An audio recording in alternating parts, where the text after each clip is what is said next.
విజయ్ దేవరకొండ రణబలి చూసారా? రణవాలి చూసాం. టీజర్. అదే క్లిమ్స్ బాగున్నాయి మేడం. కాకపోతే విజయ్ అభిమానిగా నేను కోరుకునేది ఏంటంటే ఇంకెప్పుడు కొడతాడా అని చెప్పి హిట్ కోసం వెయిట్ చేస్తున్నాం.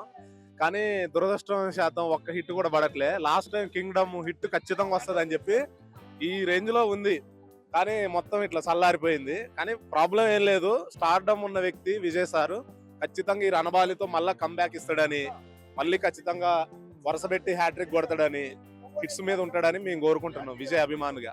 ఆయన క్యారెక్టర్ ఎలా ఉంది? ఫుల్ అండ్ మాస్ కనిపిస్తుంది గ్లిమ్స్ చూస్తుంటే.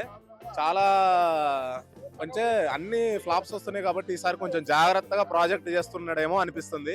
ఆయన కూడా ఈగర్ గా వెయిట్ చేస్తుండే ఒక హిట్ కోసం, అంటే నేను కూడా ఉన్న ఇండస్ట్రీలో అని నిరూపించుకునే టైం వచ్చింది. ఈ సినిమా కినక కొంచెం తేడా వచ్చినా గానీ ఆయనకి కొంచెం ఇబ్బంది అవుతుంది, ఆయన ఫ్యాన్స్ గా చెప్పుకోవడానికి మాకు ఇబ్బంది అవుతుంది. కాబట్టి ఈసారి ఖచ్చితంగా హిట్ వస్తుందని కోరుకుంటున్నాం.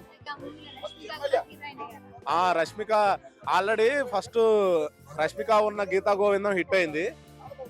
డియర్ కామ్రేడ్ కొంచెం యావరేజ్ గా ఆడింది. ఈసారి కూడా ఖచ్చితంగా గీతా గోవిందం కంటే పెద్ద హిట్ అయిద్దని కోరుకుంటున్నాం. ఖచ్చితంగా అవుతుంది.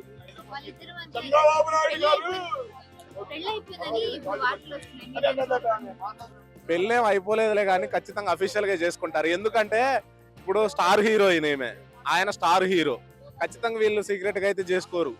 కంపల్సరీ అందరిలో పబ్లిక్ లో అనౌన్స్మెంట్ చేసుకుంటారని చెప్పి అనుకుంటున్నాం.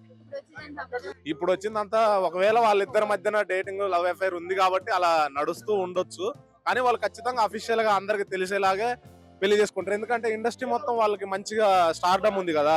ఇప్పుడు చిరంజీవి గారు లాంటి వాళ్ళని, బాలకృష్ణ లాంటి వాళ్ళని, 4 పిల్లర్స్ లో అందరిని పిలిచి, ఇండస్ట్రీ పెద్దలందరినీ పిలిచి చేసుకుంటారు పెళ్లి. అప్పుడైతే వాళ్ళకి కొంచెం ఎస్టాబ్లిష్ కావచ్చు అని చెప్పి, అది కూడా ఒక మార్కెటింగ్ స్ట్రాటజీ కదా. వాళ్ళ పెళ్లి గురించి కూడా టాపిక్ అవుతుంది కదా, అది రణబాలి మూవీకి హెల్ప్ అవుతుంది కదా. అట్లా కూడా వాళ్ళు ఆలోచించి అందరిలో చేసుకుంటారు పెళ్లి.